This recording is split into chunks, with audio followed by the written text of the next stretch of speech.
सिसोदिया से दिल्ली के शिक्षा मंत्री हैं। सर, आप इस फैसले को किस तरह से देखते हैं? मैं इस फैसले को बच्चे के हित में देखता हूं। बच्चों को इससे राहत मिलेगी, मुझे भी खुशी है, एक पेरेंट के रूप में भी और एक शिक्षा मंत्री के रूप में भी इस बात की खुशी है कि बच्चों के हित में एक फ़ैसला लिया गया है, बच्चों को राहत देने का एक फ़ैसला लिया गया है।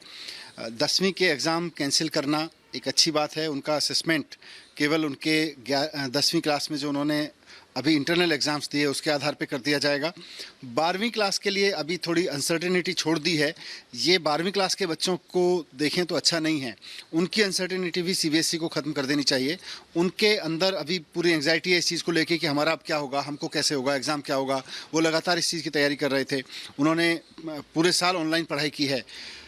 टफ टाइम है। इस टफ टाइम में 12वीं के बच्चों के लिए भी हम उसी तरह का निर्णय ले सकते थे जैसा हमने 10वीं के बच्चों के लिए लिया, पर फिर भी देश के 30 लाख बच्चों के लिए ये फैसला अच्छा लिया गया है। एक बड़ा इसमें सवाल उठता है कि 10वीं के बच्चों की तो जो परीक्षाएं वो कैंसिल हो गई, वो अब असेसमेंट करके किया जाएगा। लोग जानना चाहते हैं कि वो प्रोसेस क्या होगा, तो अगर दिल्ली की अगर हम बात करें।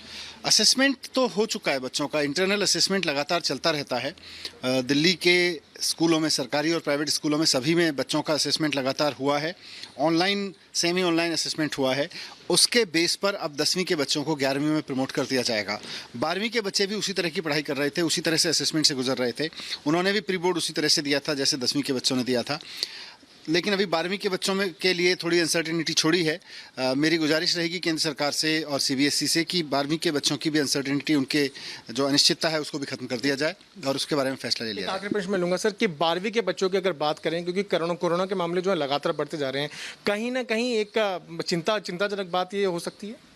चिंताजनक बात तो थी ही। 4 मई से अगर सब बच्चों को जाना पड़ता तो पूरे देश के 30 लाख बच्चे, एक तरह से हम ये जानते हुए कि देश भर में कोरोना बहुत तेज़ी से बढ़ रहा है और अगर हम 30 लाख बच्चों को एग्ज़ाम देने भेजते तो 30 लाख बच्चों को जानबूझ के हम कोरोना के मुंह में धकेल रहे होते। तो ये बच्चों के लिए बहुत अच्छा है। समीक्षा से आप क्या उम्मीद करते हैं? अभी देखते हैं कोरोना किस तरह से आगे बढ़ता है और अगर इसी तरह से आगे बढ़ता रहा तो हम फिर से केंद्र सरकार से अपील करेंगे कि 12वीं के बच्चों के हित में भी उसी तरह का फैसला लें। बहुत बहुत धन्यवाद हमसे बात करने के लिए। तो ये थे मनीष सिसोदिया, दिल्ली के शिक्षा मंत्री, जिन्होंने ये कहा कि हाँ, जो